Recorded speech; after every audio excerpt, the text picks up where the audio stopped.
ഇയാളുടെ പേരിൽ ഒരു കംപ്ലൈന്റ് ഉണ്ട്. അവിടുത്തെ സ്റ്റേഷൻ വളപ്പിൽ നിന്ന് എസ്ഐയുടെ ബൈക്ക് മോഷ്ടിച്ചെന്ന്. ആളിവിടെ ഉണ്ടെന്ന് ഇൻഫർമേഷൻ കിട്ടിയപ്പോൾ വന്നതാ. ബൈക്ക് പുറത്ത് കിടപ്പുണ്ട്. കീ എടുക്കടാ.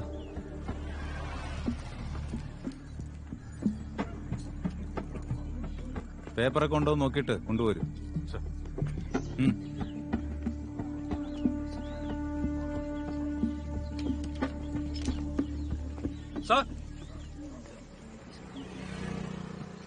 വണ്ടി രജിസ്ട്രേഷൻ പുള്ളിയുടെ പേരില്ല.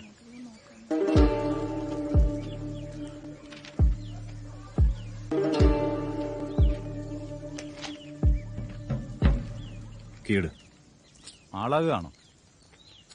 വിട് ജോഷി. ലീവിൽ പോയില്ലായിരുന്നെങ്കിൽ ഞാനിന്ന് തന്റെ പോസ്റ്റാ. അതുകൊണ്ട് അറിയാം.